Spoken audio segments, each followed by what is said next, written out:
Halo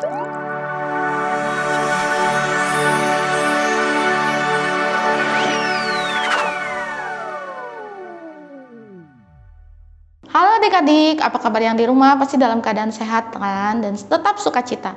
Mari adik-adik, kita mau naikkan pujian kita, mari kita bersukacita dan terlebih dahulu mari kita berdoa. Selamat pagi ya Bapak, selamat pagi Roh Kudus, selamat pagi Tuhan Yesus. Tuhan, kami bersyukur karena kami boleh beribadah online ya Tuhan, tapi kami percaya ketika kami ibadah online, Engkau ada bersama-sama dengan kami, dan kami mau bersukacita, memuji dan memuliakan nama-Mu Tuhan. Berkati setiap kami Tuhan, berikan kami hati yang sungguh untuk menyembah Engkau dalam roh dan kebenaran. Terpujilah nama-Mu ya Tuhan, dalam nama Tuhan Yesus, amin. Yuk adik-adik, mari kita bersukacita untuk memuji nama Tuhan. Kita naikkan ya pujiannya.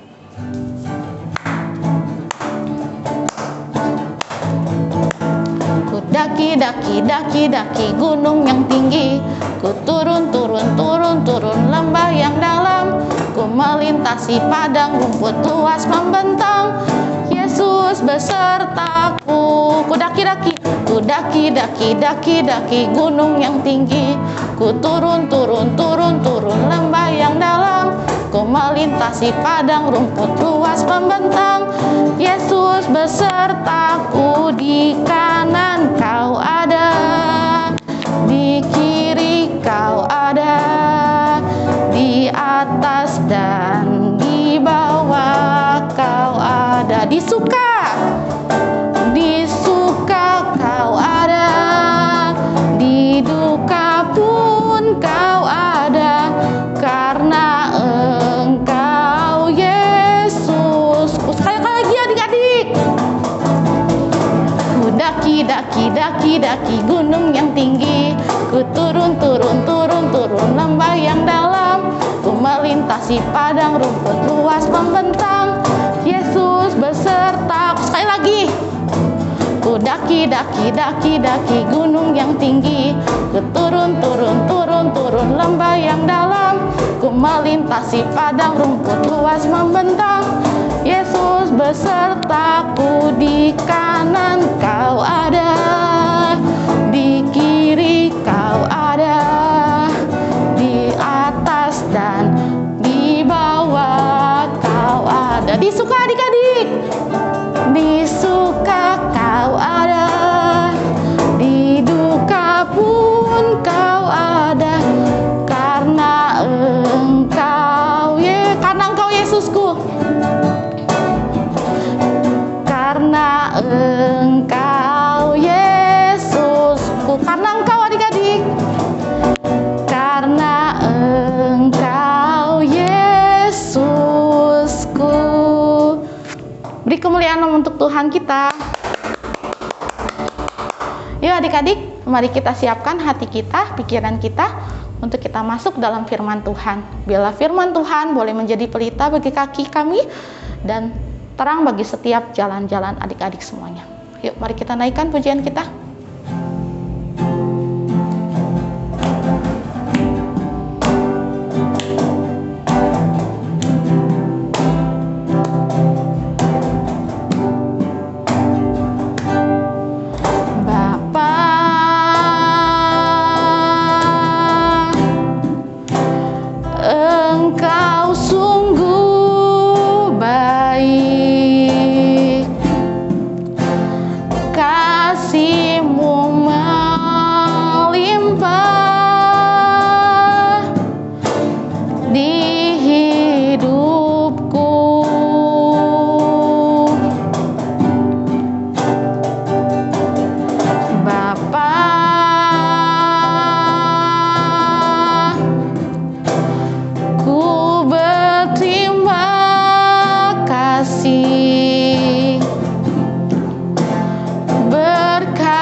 Sediakan bagiku, ku naikkan syukurku, ku naikkan syukurku buat hari yang Kau beri. Tak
sepanjang kasih dan rahmat-Mu selalu baru dan tak pernah, selalu baru dan tak pernah terlambat. Pertolongan-Mu besar, setia-Mu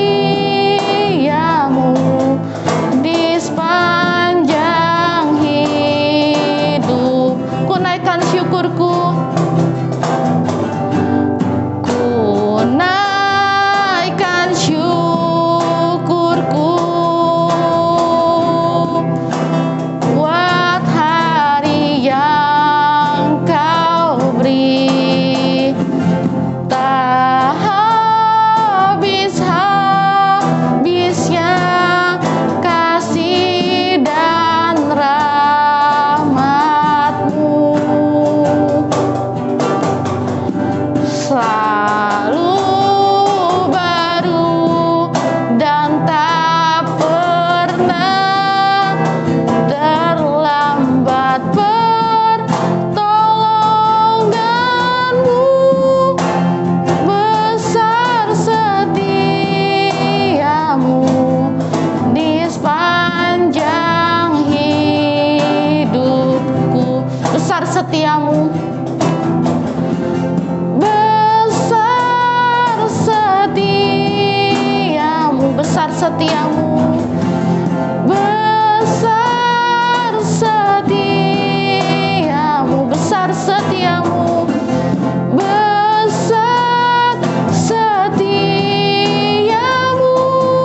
di sepanjang hidupku. Mari kita berdoa adik-adik. Tuhan Yesus, sungguh besar setiamu Tuhan, sehingga kami boleh menikmati kasih-Mu setiap hari ya Tuhan. Tuhan Yesus, sebentar kami mau mendengarkan firman Tuhan. Kiranya firman-Mu Tuhan boleh melekat di dalam setiap hati kami.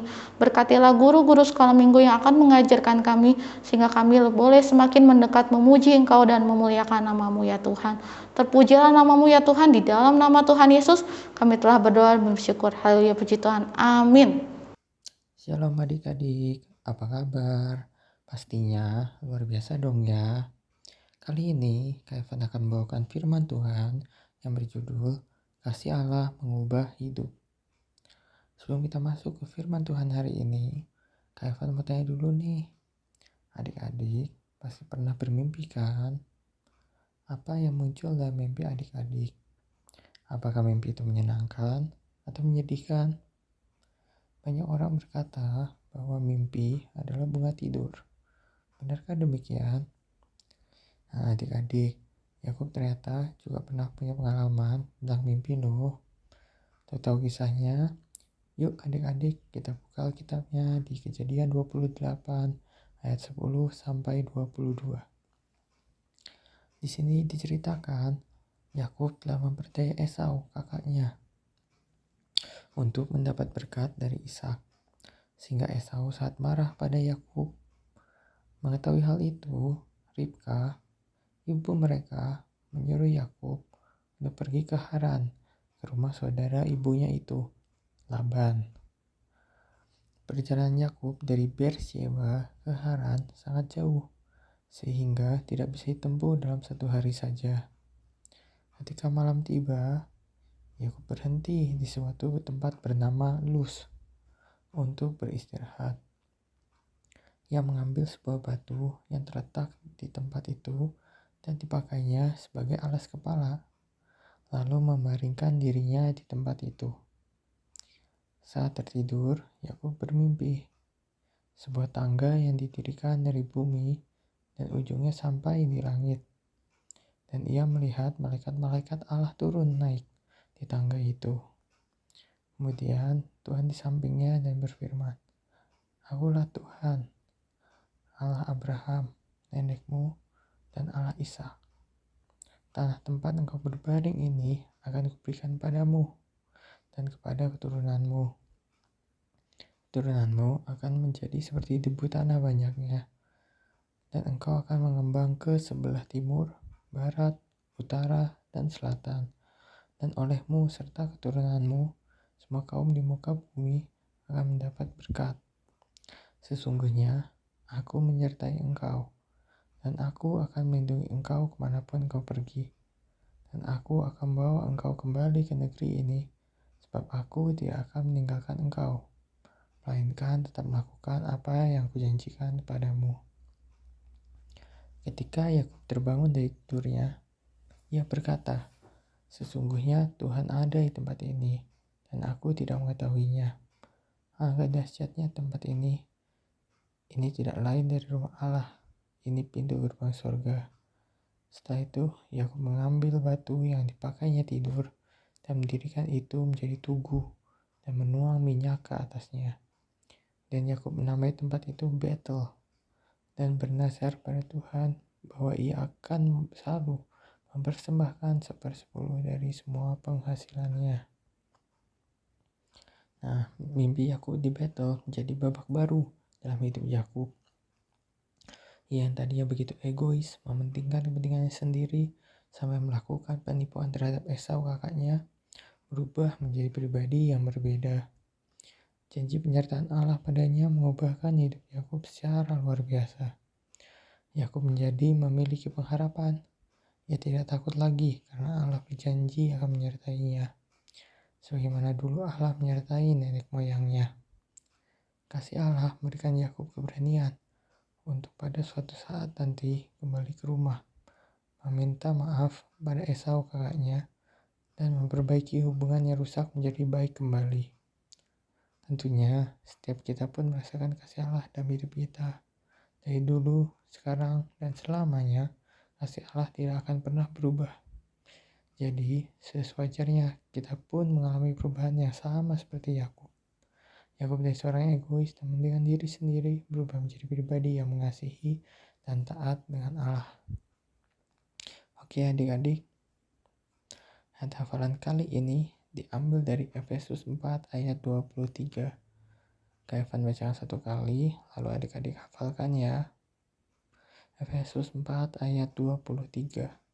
Supaya kamu dibaharui di dalam roh dan pikiranmu. Amin. Mari kita berdoa. Tuhan Yesus, terima kasih atas firman yang telah disampaikan pada hari ini. Semoga firman yang telah disampaikan dapat menjadi rema dan dapat kami lakukan dalam kehidupan kami. Ajari kami untuk bisa menjadi pribadi yang lebih baik lagi dan lebih mementingkan Tuhan. Terima kasih ya Tuhan. Amin. Selamat hari Minggu. Tuhan Yesus memberkati. Dah.